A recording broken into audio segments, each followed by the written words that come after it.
Good morning, metalheads of the internet, and welcome to a brand new episode of Uncle Melty Has a Headache and Feels Terrible. Good news, this has absolutely nothing to do with Nightwish and their brand new album, Yesterwynde, before y'all light your torches and sharpen your pitchforks and lose your gosh dang minds. Hey, speaking of which, brand new album from Nightwish entitled Yesterwynde. Let's talk about that today, right now. How does that sound to you, Anna? How does that sound to you, Anna?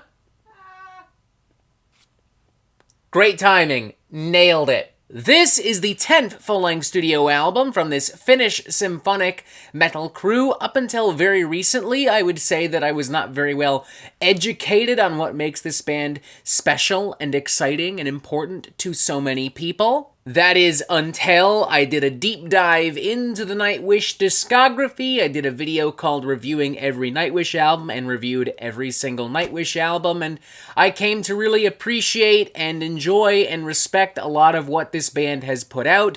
Undeniably poster boys and icons of symphonic metal over the course of the past 2 decades. And frankly, speaking as a very well-documented, not huge fan of symphonic metal and power metal, I was pleasantly surprised and shocked not only by how much I enjoyed records like Oceanborn, Wishmaster, Century Child, Imaginarium, Endless Forms, Most Beautiful, and so on and so forth, I was also pleasantly surprised and shocked to learn that contrary to what I keep being told, Nightwish have a pretty consistent discography. And with all of this in mind, perhaps for the first time in my entire life, I actually went into a brand new Nightwish album, this one in particular, Yesterwynde, relatively kind of pumped and excited. Especially because with Floor Jansen on vocals with these last couple of albums, Endless Forms, Most Beautiful, and Human to Nature, I feel like Nightwish have kind of returned to their roots and simultaneously gone into much more fantastical and progressive and bombastic and over-the-top territory. With several mammoth-sized epics complete with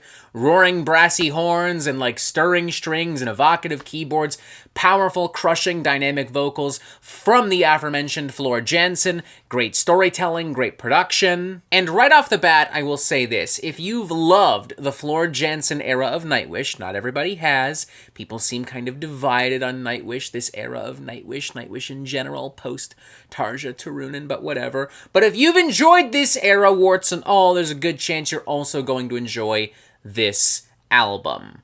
I will argue that of everything in the Floor Jansen era, this is perhaps Nightwish's weakest album to date, but overall, still a pretty well executed and produced kind of symphonic metal powerhouse. A lot of what people want and expect to hear from Nightwish is absolutely present on this album, and these guys are definitely doing a solid job, don't get me wrong. But I do feel as if the urgency that I felt on Endless Forms, Most Beautiful, and Human to Nature just isn't really here.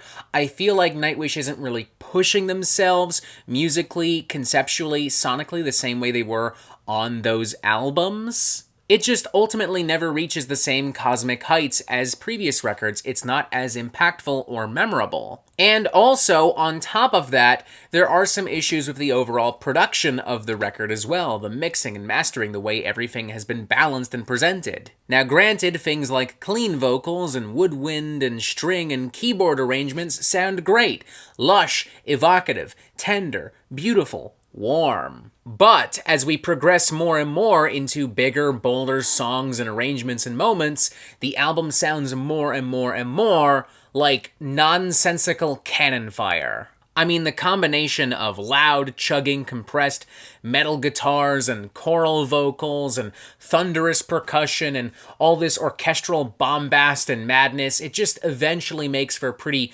overwhelming and obnoxious display. And of course, as per the norm with apparently every Floor Jansen era Nightwish album, this thing is just too damn long for its own good. Now granted, I concede it is shorter than Endless Forms, Most Beautiful, and Human to Nature, but counterpoint, those albums at least had the excuse of having one massive 20-30 minute piece that took up basically the entire final third of the album. Yesterwynde, however, does not have that excuse. What it has instead is a bunch of songs, too many in my opinion, that go on for far too long. Like, just as an example, I don't think there's a single orchestral symphonic intro on this record that would not benefit from being cut right in half. And in some cases, maybe even outright removed. For example, the opening number and title track, Yesterwynde, starts off sounding pretty potent and powerful and epic and massive in size and scale,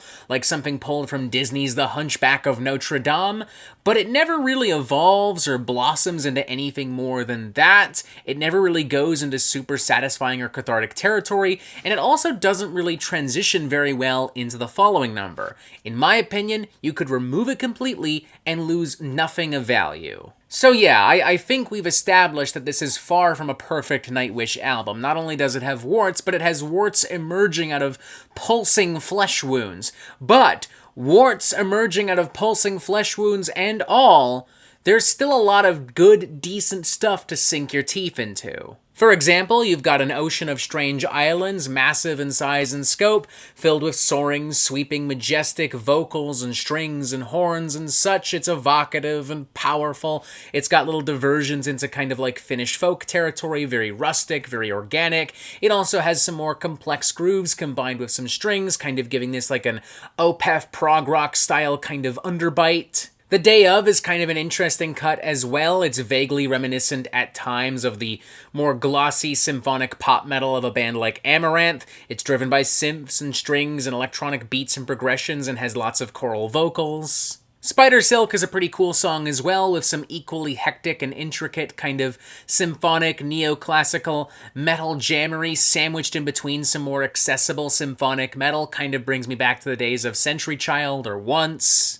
And honestly, I just love the tenderness, the simplicity, and the intimacy of cuts like Sway and Lantern Light, the former of which goes into more warm Finnish folk territory, the latter of which is a very bare-bones, stripped-down, piano-driven ballad, closing out the record in pretty beautiful form. Floor's vocals absolutely shine on both of these cuts. It kind of makes me want to see her go off and just do like a piano-driven ballads album or a full-on folk album. Like, I feel like there's some really cool stuff to explore there. Overall, I'm feeling a 3 out of 5. Nightwish aren't really pushing themselves the same way they did on the last couple of records. I don't feel that this is as imaginative or as ambitious as the last couple of records, and, you know, production issues again hold back what should be, in theory, some of the biggest and most triumphant moments on the record, but despite that, there are plenty of strong moments, plenty of strong performances, and plenty of stuff that I think Nightwish fans will generally enjoy and appreciate. Or maybe they won't. I don't really know. Apparently there's some division within the Nightwish fan base. Apparently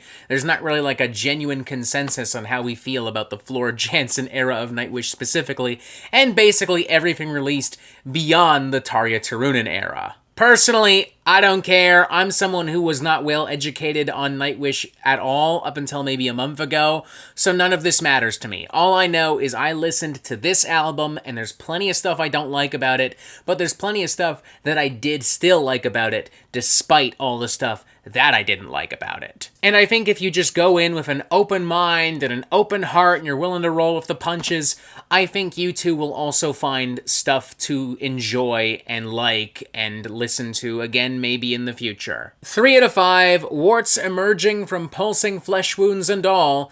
It is a pretty decent record with a lot of strong moments, and I think if you're interested and open-minded, you should definitely check it out. And that is it for the Metal Meltdown. I am not an expert, nor do I claim to be. So what do you think? Do you like this record? Do you not like this record? And what do you want to hear from me next? And thank you for watching. Make sure you subscribe right here, just in case you have not done so already.